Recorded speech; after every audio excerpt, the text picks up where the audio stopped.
अस्सलामुअलैकुम। उम्मीद है आप सब खैरियत से होंगे। आप देख रहे हैं मेरा YouTube channel Abdul Wahab official और मैं हूं अब्दुल वहाब। आज की वीडियो जो है वो पार्ट 2 होने वाला है डेटा फ्लो का।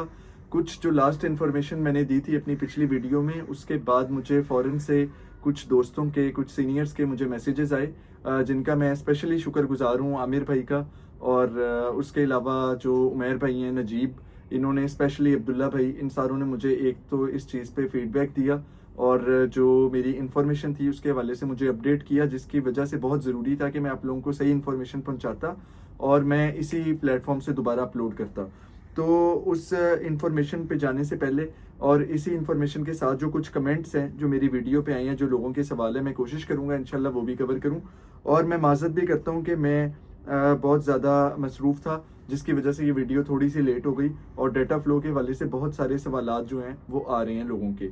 सबसे पहले जो प्रीवियस वीडियो थी, जो प्रीवियस वीडियो के अंदर मैंने इन्फॉर्मेशन दी थी डॉलर्स की, और जो दो चीज़ों का मैंने कहा था कि डाटा फ्लो करवाना है, उसमें थोड़ी सी करेक्शन ये है कि बेशक वो ईमेल में दो चीज़ों की डाटा फ्लो मांग रहे हैं, डिग्री की और ट्रांसक्रिप्ट की, लेकिन हकीकत में जब आप उस शेमा पर जाते हैं जो आल्तिन में आपको रिसीव हुआ है, अगर आप उस लिंक को खोलते हैं तो आपको अपनी सारी चीज़ें, जिसमें 4 से 5 डॉक्यूमेंट्स करवाने पड़ेंगे डाटा फ्लो। उनकी जो डाटा फ्लो है वो ये है कि उसमें आपकी डिग्री ट्रांसक्रिप्ट तो था ही, उसके अलावा आपका वर्क सर्टिफिकेट और उसके अलावा आपकी कैटेगरी, और अगर जो कैटेगरी का मतलब जो लाइसेंस है आपका पंजाब फार्मेसी काउंसिल या आपकी जो रिलेटेड फार्मेसी काउंसिल है वहाँ का, और अगर उसका रीन्यूअल हुआ हुआ है तो उसकी रीन्यूअल भी। यहाँ से मुझे एक और पॉइंट भी पता चला है, वो ये कि अगर आप रीन्यूअल और जो मेन जो आपकी फर्स्ट टाइम जो कैटेगरी आई थी एज अ फार्मासिस्ट जो लाइसेंस आया था, अगर आप सेम डॉक्यूमेंट सेम फीस में इन दोनों को चलाने की कोशिश करते हैं तो वो नहीं मानते, तो आपने सेपरेटली फीस देनी है दोनों की, 80-80 यूएस डॉलर्स। तो ये टोटल फीस जो है, अगर आप ये 5 डॉक्यूमेंट्स करवाते हैं तो तब जाके 400-420 डॉलर्स यूएस बनेगी। अगर आप सिर्फ क्योंकि अगर आप सिर्फ डिग्री और ट्रांसक्रिप्ट करवाते हैं तब ये फीस तकरीबन 180 डॉलर्स बन रही थी।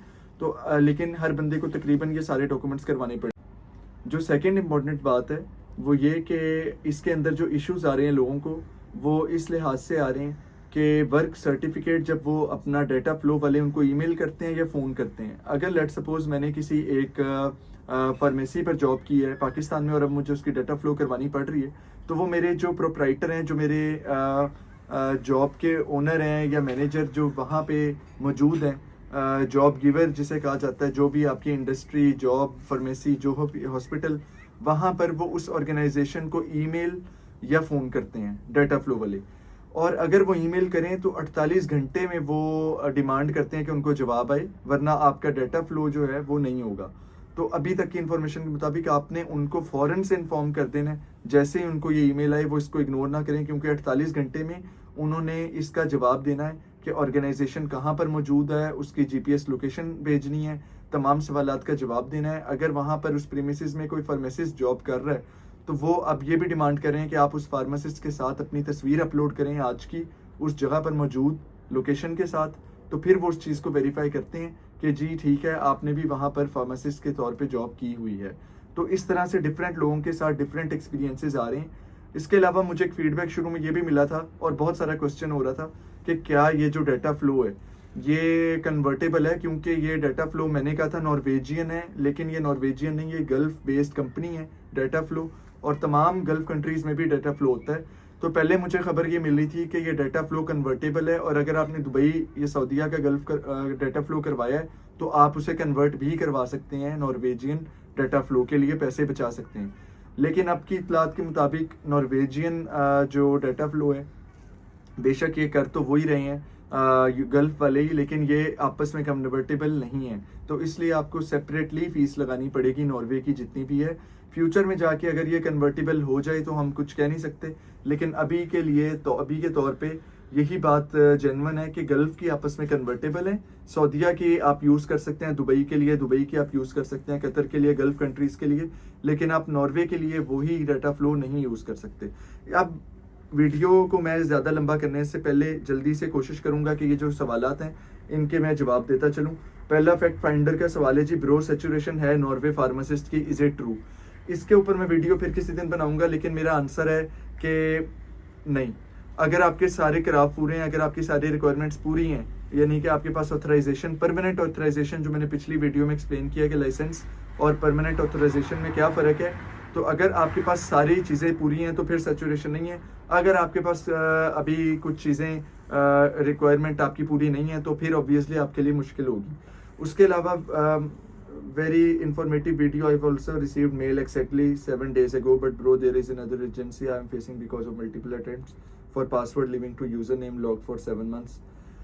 जी, इनका ये मसला है कि इन्होंने शायद अपना आल्तिन का ये मेंशन नहीं किया, लेकिन कोई एक अकाउंट ब्लॉक कर लिया और उनके ऊपर 7 मंथ्स का बैन लगा है पासवर्ड और यूज़र नेम रिपीटेडली ट्राई करने की वजह से। तो इसका कोई सोल्यूशन यही है कि आपके डिपेंड करता है कि आपने कौन सा किस प्लेटफॉर्म का बैन लगा आपके ऊपर। अगर तो गूगल पासवर्ड है तो फिर तो एक अलग चीज़ है, लेकिन अगर आपका यहाँ का नॉर्वेजियन रिलेटेड किसी वेबसाइट का बैन है तो फिर आप उस अथॉरिटी को ईमेल या कॉन्टैक्ट कर सकते हैं। लेकिन नॉर्मली ये जो टाइम अगर उन्होंने 7 मंथ्स का दिया है तो एक तो तरीका यही है आप 7 मंथ्स वेट करें, लेकिन अगर आपको अर्जेंसी है तो आप उनको फ़ोन या कॉल करके आप उनसे रिक्वेस्ट कर सकते हैं या आप नया लॉगिन बना सकते हैं अगर आप अभी बिल्कुल न्यू यूज़र हैं। Could you please guide me on whether I can apply my documents under the fees I have already submitted on Altin or नहीं? इन्होंने पूछा जी क्या मैंने आल्तिन के ऊपर जो लाइसेंस की फ़ीस भरी थी उसी में मेरा डाटा फ्लो हो जाएगा? तो नहीं, इसका जवाब है नहीं, बल्कि आपको अब जो 6000 तकरीबन करोड़ लगाने पड़ेंगे दोबारा से डाटा फ्लो के लिए। और इसकी वजह से जो अभी जिनकी ऑथराइजेशन वेटिंग है उनको भी क्योंकि ईमेल्स आ गई हैं डाटा फ्लो की, और वो ज़्यादा पॉसिबल यही है कि उनको इस वजह से आई हैं कि उन्होंने दूसरा लाइसेंस भी दोबारा अप्लाई किया हुआ था, तो शायद उसकी वजह से। लेकिन उसमें जो मेरे कुछ दोस्त हैं उन्होंने अप्लाई करना शुरू कर दिया है और उन्होंने उसकी फ़ीस पे करके डाटा फ्लो करवाना शुरू कर दिया है ताकि किसी किस्म की कोई प्रॉब्लम ना बने। तो अगर आप परमानेंट ऑथराइजेशन का वेट कर रहे हैं, आपको भी ईमेल आ गई है, तो या तो आप अगर तो आपका लाइसेंस वैलिड है और आपकी ऑथराइजेशन आ चुकी है तो फिर तो आप उस मेल का जवाब दे सकते हैं कि मेरी ऑथराइजेशन ही आ गई है परमानेंट, तो आप अभी अपनी रिक्वायरमेंट जो है डाटा फ्लो की वापस ले लें, वो वापस ले लेते हैं। अगर आपकी अभी नहीं आई और आप वेट कर रहे हैं तो फिर आप या तो वेट करें ऑथराइजेशन का, और अगर आपके पास टाइम कम है तो बेहतर ये है कि आप डाटा फ्लो करवा लें। Is this requirement for only Pakistan और फॉर ऑल कंट्रीज? जी, इसका जवाब है ओनली फॉर पाकिस्तान। अभी के लिए नॉर्वे ने जो डाटा फ्लो की रिक्वायरमेंट लगाई है वो सिर्फ पाकिस्तानियों के लिए लगाई है। इसके अलावा बहुत सारी यूनिवर्सिटीज़ ओवर चार्ज कर रही हैं। सुनने में मुझे मिला है कि कुछ यूनिवर्सिटीज़ यूनिवर्सिटी एक जो वेरिफिकेशन जो यूनिवर्सिटी को जा रही है डाटा फ्लो की मेल, उसके जो चार्जेस ले रही हैं तो वो हर यूनिवर्सिटी के अपने हैं, लेकिन इसके बारे में हम कुछ नहीं कह सकते। हम कोशिश यही करेंगे कि जल्दी से जल्दी ये चीज़ें हों। और कुछ लोगों की इसमें ये भी राय है कि ये जो डाटा फ्लो हो रहा है ये इसकी वजह से अब पाकिस्तानियों का केस प्रोसेसिंग स्पीडली हो जाएगी। अब ये 3 से 4 महीने में आपका टेम्प्रेरी लाइसेंस आ जाएगा और उसकी बेस पे आप वीज़ा लेके जल्दी यहाँ पर ट्रैवल कर सकते हैं, लेकिन आपकी कॉस्ट बढ़ चुकी है और इसके अलावा आपके एक वेरिफिकेशंस भी ज़्यादा हो चुकी हैं। लास्ट चीज़ है जी, एक पूछा very well explain, just clear one thing, one need to submit the form D degree and transcript for verification और मैट्रिक एफएससी।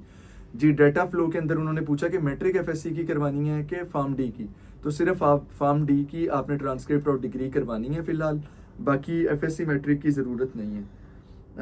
ईमेल कहाँ पे रिसीव्ड होती है डाटा फ्लो के लिए? ईमेल जो है वो आपको जीमेल पे जो आपको ऑफिशियल लिंक है आल्तिन से, उसी पे ईमेल रिसीव होगी। अगर आपको नहीं हुई, स्पैम चेक कर लें, वहाँ भी नहीं हुई तो आप आल्तिन पे लॉगिन करके एक दफ़ा चेक कर लें कोई आपको उनकी तरफ से फॉर्म आया या नहीं।